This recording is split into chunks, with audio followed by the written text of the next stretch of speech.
sekarang ini itu seperti ada obsesi pemerintah dengan FPI seolah-olah ingin membuktikan bahwa FPI terkait terorisme.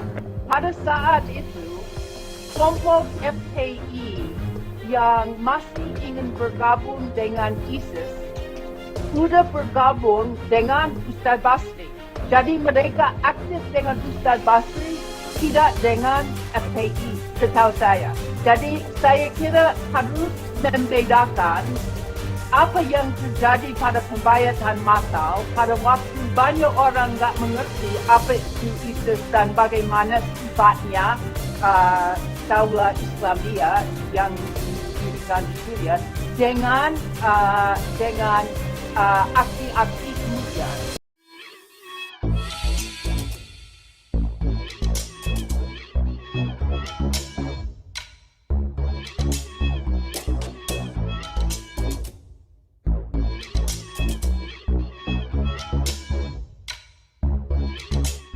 Tonton video ini sampai selesai agar Anda tidak gagal paham.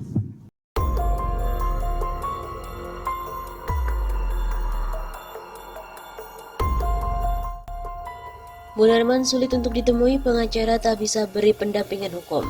Ramai tagar di mana Munarman. Pengacara Aziz Yanuar kesulitan untuk menemui kliennya, ex-sekretaris umum DPP FPI Munarman, di dalam rumah tahanan Mabes Polri pada saat PPKM level 4 di Jakarta.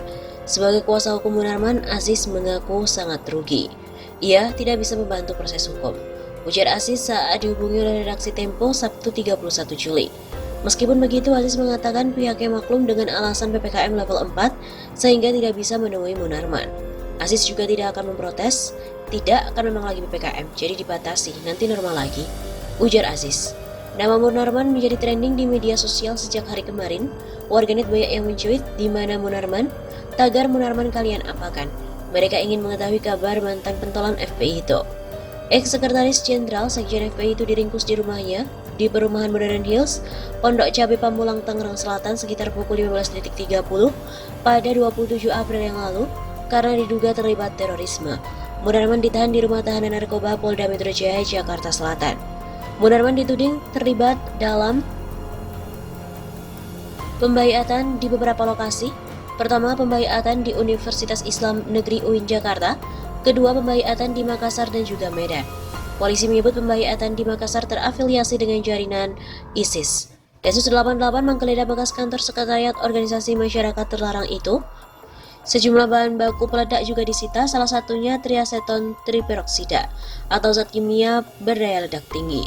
Aziz juga mengatakan pihaknya tak bisa memastikan kesediaan Habib Rizik menjadi saksi untuk Munarman.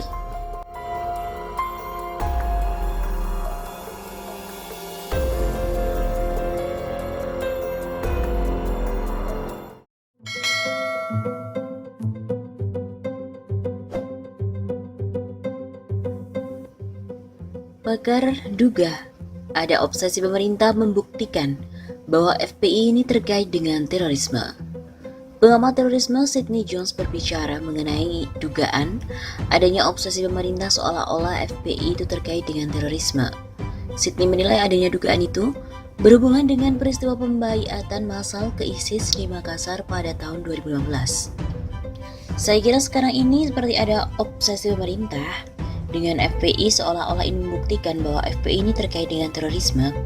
Sebetulnya menurut bahwa beberapa orang, bukan beberapa, tapi ratusan orang Makassar itu ikut satu program pembaiatan massal pada bulan Januari tahun 2012. Jadi sudah lama ya. Dan pada waktu itu memang ada kolaborasi antara FPI dan Ustadz Basri, dan Ustadz Basri menjadi pimpinan dari pembaiatan itu. Kata Sidney dalam tayangan The Real Talk, teror bomber milenial di Detikcom, Selasa 30 Maret. Direktur Institute for Policy Analysis of Conflict itu mengatakan bahwa 3 bulan setelah pembaiatan massal tersebut, FPI mengeluarkan pernyataan sikap serta menjauhkan diri dari peristiwa pembaiatan itu. Tapi 3 bulan kemudian pada bulan April 2015 sudah ada pernyataan jelas dari FPI Makassar dan FPI Pusat bahwa mereka tidak ada kaitan lagi dengan ISIS, dan juga FPI Makassar sudah menjauhkan diri dari apa yang terjadi dengan ISIS dan pembaiatan massal itu. Sidney juga menyebut Pada saat itu masih ada anggota FPI yang ingin bergabung dengan ISIS. Dia mengatakan mereka aktif dengan ISIS, pimpinan Ustadz Basri, tapi tak lagi aktif dengan FPI. Pada saat itu kelompok FPI yang masih ingin bergabung dengan ISIS sudah bergabung dengan Ustadz Basri. Jadi mereka aktif dengan Ustadz Basri tapi tidak dengan FPI setahu saya. Jadi saya kira kita harus membedakan apa yang terjadi pada pembaiatan massal pada waktu banyak orang tidak mengerti apa itu ISIS dan bagaimana sifatnya Daulah Islamiyah yang didirikan di Suriah dengan aksi-aksi kemudian. Begitu sambungnya. Aksi bom bunuh diri di Gereja Katedral Makassar memang menggemparkan masyarakat Indonesia, bahkan sampai media internasional turut menyoroti peristiwa kelam tersebut. Termasuk pula pengamat terorisme internasional Sidney Jones yang juga merupakan Direktur Institute for Policy Analysis of Conflict juga turut mengomentari aksi teror itu. Sidney menanggapi bagian di mana aksi teror selalu dikaitkan dengan organisasi masyarakat FPI. Sidney menilai bahwa pemerintahlah yang terlalu terobsesi untuk mengait-ngaitkan kedua hal tersebut. Saya kira sekarang ini seperti ada obsesi pemerintah dengan FPI seolah-olah ini membuktikan bahwa FPI ini terkait dengan terorisme. Ujar Sidney dikutip dari Kompas pada Rabu 31 Maret. Sidney menduga bahwa kecurigaan FPI ada kaitannya dengan terorisme saat itu sempat berkolaborasi dengan Ustadz Basri. Sebetulnya menurut bahwa beberapa orang, bukan beberapa tapi ratusan orang Makassar, ikut satu program pembaiatan massal pada bulan Januari 2015. Sudah lama, dan pada waktu itu memang ada kolaborasi antara FPI dan Ustadz Basri, dan Ustadz Basri yang menjadi pimpin dari pembaiatan itu.